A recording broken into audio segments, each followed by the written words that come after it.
Hello, good evening, नमस्कार। मैं रुबीना हमारे YouTube channel Vijay Sharma history पर आप सभी का हार्दिक स्वागत करती हूँ। बच्चों, हम क्या कर रहे थे? हम वर्ण विचार कर रहे थे। हम वर्ण विचार का हमारा टॉपिक चल रहा था, जिसके अंदर हमने क्या कर लिया? स्वर कर लिए और व्यंजन। टोटल वर्ण कितने थे बच्चों हमारे पास? हमारे कुल वर्णमाला में कुल वर्णों की संख्या कितनी थी? 52 थी। और इस वर्णों को कितने भागों में बांटा था? स्वर और व्यंजन। जिसमें स्वर कितने थे?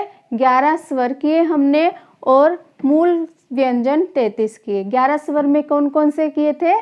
ह्रस्व स्वर, दीर्घ स्वर और प्लुत स्वर किए थे। ह्रस्व स्वर हमारे कितने थे? 4 थे, जिसका दूसरा नाम क्या था? मूल स्वर भी कहते हैं। और व्यंजन के अंदर क्या किया था? व्यंजन में हमने स्पर्श व्यंजन कर लिए, अंतःस्थ व्यंजन कर लिए और ऊष्म व्यंजन हमने कर लिए। आज हम आगे बढ़ते हैं संयुक्त व्यंजन के साथ। आज हमें क्या करना है बच्चों? संयुक्त व्यंजन करना है। कि संयुक्त व्यंजन किसे कहते हैं? संयुक्त व्यंजन बच्चों, ये संयुक्त व्यंजन भी 4 होते हैं। जैसे अंतःस्थ व्यंजन 4 है, ऊष्म व्यंजन 4 है, वैसे ही संयुक्त व्यंजन भी 4 है। कौन कौन से हैं संयुक्त व्यंजन? क्षत्रिय, त्रय, गै और श्रय। ये हमारे चारों संयुक्त व्यंजन हैं। क्यों है संयुक्त बच्चों? संयुक्त व्यंजन वो होते हैं जो किसी दूसरे व्यंजन के साथ मिलके बने हो, यानी कि वो अकेला नहीं होता। जैसे अब क्षत्रिय ये किससे बना है बच्चों? देखो, क प्लस में श। तो इसके इन दोनों के मेल से क्या बना? श बना। यानी कि जब हम उच्चारण करते हैं कक्षा, श्रमिक, तो ये सब क्या है? ये क्षत्रिय, यानी कि इसका आधा क हलंत का मतलब क्या है? कि इसमें क आधा है और श पूरा है। ये क्षत्रिय। फिर आता है हमारे पास त्रय त प्लस में र। किस से बना है ये? त्रय त प्लस में र से त्रय बना है। फिर आता है गै। इसे बच्चों जब हम छोटे थे तो क्या पढ़ते थे? गै से ज्ञानी, ऐसे सीखा है ना हमने, गै ज्ञानी। लेकिन इसका सही उच्चारण क्या है? इसका सही उच्चारण जय है। जय उच्चारण इसका सही क्यों है? क्योंकि ये किससे बना है? जय प्लस में ये किससे बना है? जय प्लस में यानी कि जब इसका निर्माण ही जय और य की ध्वनि से हुआ है तो इसको हम गै ज्ञानी नहीं बोल सकते, इसका गै का उच्चारण नहीं कर सकते। लेकिन हमें बचपन से आदत हो गई कि हम इसका उच्चारण कैसे करते हैं? गै से ज्ञानी। यही सिखाया हमें बच्चों जब हम छोटे थे, और यही हमारे माइंड में बैठा हुआ है। लेकिन इसका सही उच्चारण इसके जो मेन ध्वनि है जय और य से होता है। ठीक है। फिर आता है हमारे पास श्रय। श्रय के अंदर देखो बच्चों, श शलगम प्लस में र। इससे क्या बनता है? श्रय बनता है। श प्लस में र, इन दोनों के मिक्सचर से क्या बनता है? श्रय बनता है। तो बच्चों ये हमारे क्या थे? संयुक्त व्यंजन थे। अगर एग्जाम के अंदर आ जाए आपके पास संयुक्त व्यंजन कौन कौन से हैं, तो ये चारों हैं। इसके अलावा भी अगर एग्जाम में पूछ ले कि मिश्रित व्यंजन किसे कहते हैं, तो बच्चों मिश्रित व्यंजन के अंदर सिर्फ एक आता है हमारे पास, श्रय। ये क्या है? ये हमारा मिश्रित व्यंजन है। मिश्रित व्यंजन। ठीक है, श्रेय को मिश्रित व्यंजन भी कहते हैं। ये तीनों मिश्रित के अंदर नहीं आएंगे, सिर्फ इकलौता श्रेय हमारा मिश्रित व्यंजन के अंदर आएगा। फिर बच्चों हमने और क्या किया था, उत्क्षिप्त व्यंजन कर लिए थे हमने, याद है सभी को, जिसका उच्चारण करते समय क्या आता है, ध्वनि एक रगड़ के साथ एक बाहर निकलती है, उसे क्या कहते हैं, उसे कहते हैं उत्क्षिप्त व्यंजन, जिसका दूसरा नाम क्या था, जिसका दूसरा नाम था गौण व्यंजन, जिसका दूसरा नाम गौण व्यंजन था, जो ज़्यादातर किस में बोला जाता है, खड़ी बोली में जिसका ज़्यादातर यूज़ होता है।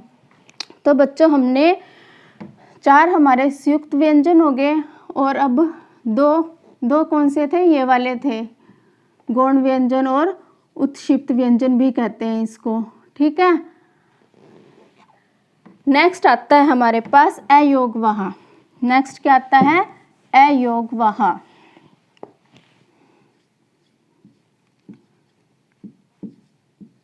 अयोगवाह, अयोगवाह क्या है बच्चों, अयोगवाह यानी कि वो वर्ण जो न तो स्वरों के साथ मेल खा रहे हैं और न ही व्यंजन के साथ, यानी कि जब हम छोटे थे तब हम उनको स्वरों के साथ ही पढ़ते थे। कौन कौन से थे वो, अंग और अह, ऐसे पढ़ते थे ना हम लास्ट में, ये दोनों वर्ण भी स्वर के बाद पढ़ते थे। लेकिन इनका स्थान कहाँ पर है बच्चों, इनका स्थान ना तो स्वरों के अंदर है और न ही व्यंजन के अंदर है, इसीलिए इन दोनों वर्णों को अलग रख दिया, यानी कि अयोगवाह का नाम दे दिया, क्योंकि ना तो इनको काउंट हम स्वर में कर सकते हैं और ना ही व्यंजन में, लेकिन ये अपनी स्वयं की पहचान रखते हैं। कैसे, क्योंकि इनकी भी ध्वनि है, इनकी भी ध्वनि है, इसीलिए इसको और इन दोनों को अयोगवाह की श्रेणी में रखा है। इसका नाम क्या है बच्चों, इसका है अनुस्वार, जिसका उच्चारण करते वक्त ध्वनि नाक से बाहर आती है, जैसे पंखा, पंखा, कंघा,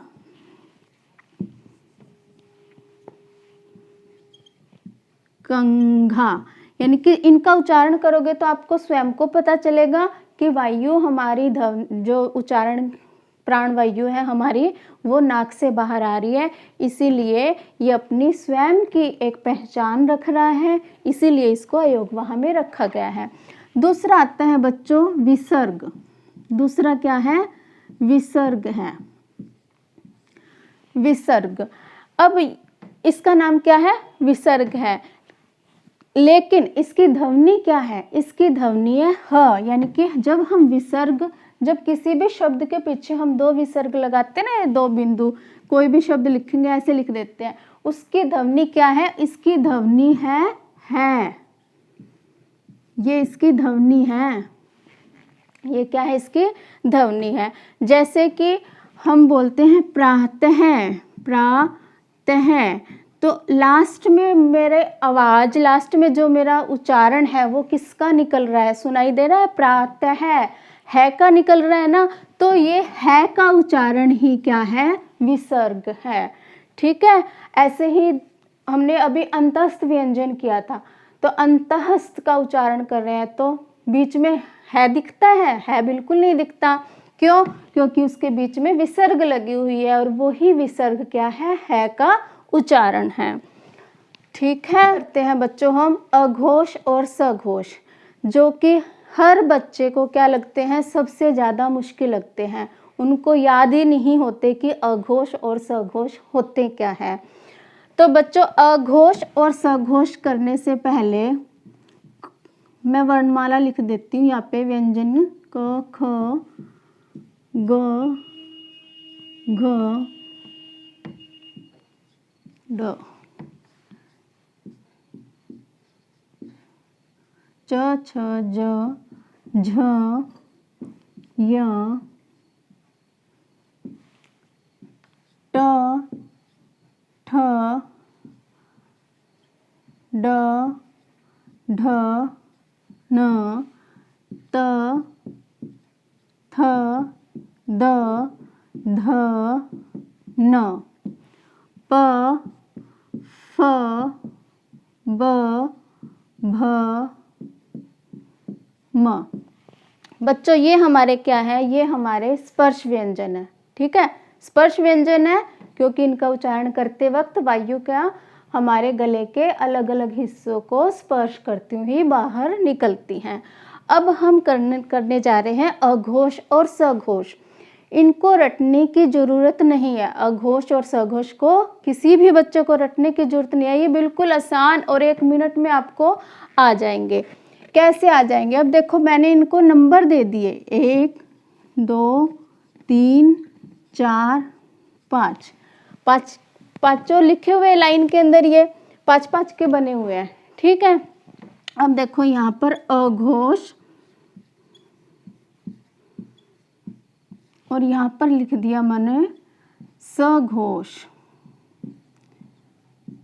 ठीक है, फिर आता है हमारे पास अल्प प्राण और महाप्राण। महाप्राण, तो बच्चों अघोष की अगर डेफिनेशन देखें तो क्या होती है कि वो वर्ण जिनका उच्चारण करते समय ध्वनि में रुकावट उत्पन्न नहीं होती वो अघोष होते हैं, और जिसमें होती है वो क्या होते हैं, सघोष होते हैं। डेफिनेशन से इनकी पहचान नहीं होती। तो इनके पहचान करने की सिंपल ट्रिक क्या है कि अघोष, पहले तो लिखने का तरीका देखो, अ वर्णमाला का पहला अक्षर क्या होता है, अ होता है, तो हमेशा अघोष को पहले लिखना है। ऐसे ही अल्प प्राण में भी पहले क्या है, अ है, तो अल्प प्राण को पहले लिखना है। अघोष के बाद क्या आ गया हमारे पास, सघोष, और अल्प प्राण के बाद हमारे पास क्या आ गया, महाप्राण आ गया। तो लिखने का तरीका हमेशा ऐसे रखना। ठीक है, फिर आता है बच्चों हमारे पास कि अघोष और सघोष कौन कौन से, अगर एग्जाम में आ जाए कि बताओ च वर्ग के अंदर अघोष और सघोष क्या कौन कौन से हैं, तो हमें क्या याद रखना है, 1 2 3 4 5, हमें ये याद रखना है सिंपल, 1 2 3 4 5। यानी कि अघोष कौन से हैं, ये ऊपर वाले जिनको मैंने नंबर्स नेम दे दिए, अब इनको क से लेके म तक क्या दे दिए, नंबर्स नेम दे दिए, 1 2 3 4 5। तो अघोष हमारे क्या हुए, ये 1 2 वाले, ये सारे क्या हुए, अघोष हुए। सघोष कौन से हुए, ये सारे हमारे सघोष हुए। अगर एग्जाम में आ जाए कि ट वर्ग के अंदर बताओ कि अघोष कौन से हैं, तो ट वर्ग का पहला दूसरा कौन सा हुआ, ये पहला हुआ, ये दूसरा हुआ। ठीक है, अगर एग्जाम में आ जाए सघोष बताओ त वर्ग का सघोष, तो त वर्ग के तीसरे चौथे पांचवे कौन से हो गए हमारे, ये हो गए।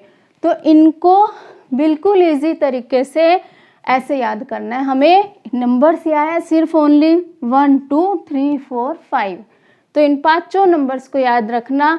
लिखने का तरीका दिमाग में रखना कि अघोष पहले आएगा, सघोष बाद में आएगा। अब बच्चों आता है हमारे पास अल्प प्राण और महाप्राण। अल्प प्राण किसे कहते हैं, सबसे पहले तो आता है कि अल्प प्राण होता क्या है, यानी कि वो वर्ण जिनका उच्चारण करते समय वायु जो हमारे मुख से प्राण वायु निकलती है वह थोड़ी मात्रा में बाहर आए, वो क्या होते हैं, वो अल्प प्राण होते हैं। और महाप्राण क्या होते हैं, जिनका उच्चारण करते समय वायु ज्यादा निकले, वह महाप्राण कहलाते हैं। तो अल्प प्राण के अंदर बच्चों ये अघोष और सघोष सभी का क्लियर है ना, 1 2 3 4 5। अल्प प्राण में हमें क्या करना है, विषम लेना है, 1 3 5, और महाप्राण में 2 4। तो ये क्या है, 1 3 5। अगर हमसे पूछे कि अल्प प्राण बताओ, च वर्ग का अल्प प्राण बताओ, तो इसका कौन कौन से लेंगे हम, च वर्ग का पहला, फिर तीसरा और फिर 5वां। ये क्या है, ये अल्प प्राण है। अगर हमारे पास प्रश्न आए कि महाप्राण बताओ च वर्ग में, तो बच्चे हुए दूसरा और चौथा, ये क्या है, ये हमारे हो गए महाप्राण। ऐसे ही अगर त वर्ग में पूछे कि महाप्राण कौन से हैं, तो महाप्राण कौन से हैं, दूसरा और चौथा महाप्राण है। प वर्ग में पूछे कि अल्पप्राण कौन सा है, तो कौन कौन से है, पहला, तीसरा और पांचवा, यानी कि अल्प प्राण में विषम और महाप्राण में समलेनी है। ठीक है, इतना क्लियर है ना सभी का। अब आता है, अब नेक्स्ट बच्चों हमारे पास आता है म तक हमने कर लिए, ये म तक सभी को आ गया ना। अल्प प्राण कौन से है, 1, 3, 5 अल्प प्राण है, और महाप्राण कौन से हैं, 2 और 4 महाप्राण हैं। अब इसके बाद वाले कौन से थे, य, र, ल, व, य, र, ल, व, ये किसके अंदर आते हैं, ये अल्प प्राण में आते हैं। अगली कौन सी लाइन थी, य, र, ल, व, क्यों आते अल्प प्राण में, क्योंकि जब हम इनका उच्चारण करते हैं तो थोड़ी मात्रा, बिल्कुल थोड़ी सी आवाज से भी हम इनका उच्चारण आसानी से कर लेते हैं, इसीलिए ये अल्प प्राण में आते हैं। फिर आते हैं हमारे पास श, स। ह को हम एक बार साइड में रखते हैं, ह की बात हम बाद में करेंगे। श, स। अब इनका जब हम उच्चारण कर रहे हैं तो कैसे उच्चारण कर रहे हैं, श, स। एक थोड़ी सी आवाज की मात्रा कितनी हो रही है, अल्प प्राण की तुलना में थोड़ी अधिक आवाज, थोड़ी गर्मी के साथ बाहर आ रही है, इसीलिए ये क्या है, ये महाप्राण है। ये किसके अंदर आते हैं, महाप्राण में आते हैं। अब बात आती है बच्चों य, र, ल, व, ये चारों के चारों अल्प प्राण हैं। ये चारों के चारों क्या है, अल्प प्राण है, लेकिन आएंगे किस में, आएंगे ये सघोष में। य, र, ल, व अल्प प्राण होते हुए भी सघोष में आएंगे। दूसरा है हमारे पास क्या है, श, स, ये क्या है, महाप्राण है, क्योंकि वायु ज्यादा मात्रा में निकल रही है। फिर उसके बावजूद भी ये किस में आएंगे, अघोष में आएंगे। सिर्फ ये इनकी बात हो रही है, यहाँ पर 1, 3, 5 और 2, 4 की कोई बात नहीं हो रही। य, र, ल, व क्या है, अल्प प्राण है, लेकिन आएंगे किसमें, सघोष में आएंगे। श, स किस क्या है, महाप्राण है, महाप्राण होते हुए भी किस में आएंगे, ये अघोष में आएंगे। अब बात आती है बच्चों ह की। ह का उच्चारण करो। ह का जब हम उच्चारण कर रहे हैं तो प्राण वायु कितनी ज्यादा मात्रा में बाहर निकल रही है ना, इसीलिए ह क्या है हमारा, ह भी हमारा महाप्राण है। ह क्या है, महाप्राण है, लेकिन ये किस में जाएगा, ये सघोष में जाएगा।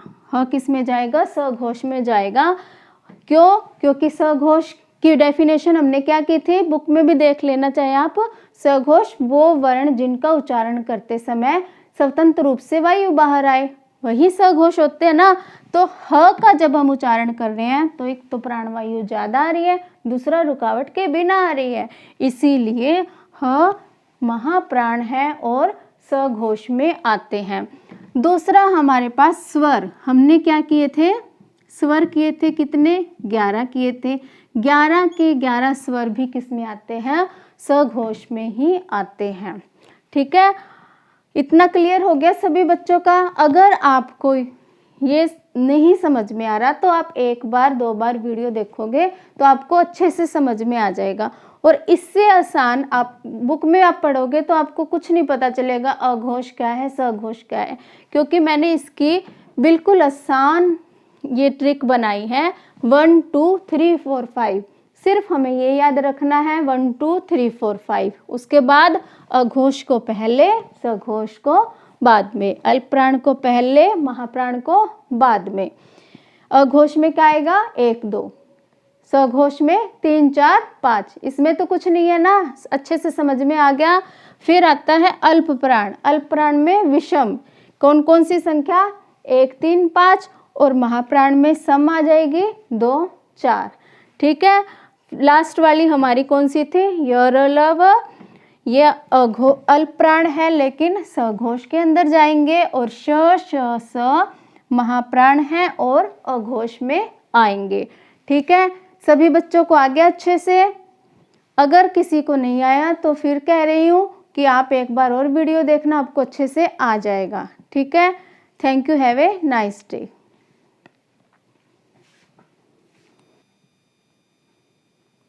तो बच्चों ये हमारा आज वर्ण विचार का टॉपिक हमारा कंप्लीट हो गया। वर्ण विचार की जिन बच्चों ने वर्ण विचार की वीडियो फर्स्ट नहीं देखी है वो ज़रूर देख ले, क्योंकि लास्ट वाली वीडियो देखने से पूरा वर्ण विचार समझ में नहीं आएगा, और ये एक मेन टॉपिक है, क्योंकि सभी एग्ज़ाम के अंदर हिंदी से रिलेटेड जो भी आपको क्वेश्चन मिलेंगे उसके अंदर वर्ण विचार के जरूर प्रश्न मिलेंगे। तो जिस बच्चे ने भी नहीं देखी वो स्टार्टिंग की तीनों वीडियो को अच्छे से देखे, आपको वर्ण विचार का टॉपिक क्लियर हो जाएगा। इसके वर्ण विचार के टॉपिक के जो ऑब्जेक्टिव क्वेश्चंस है उसकी वीडियो भी जल्द ही आपके सामने आ जाएगी, जिससे आपकी तैयारी में किसी भी प्रकार की रुकावट ना आए। Thank you, have a nice day.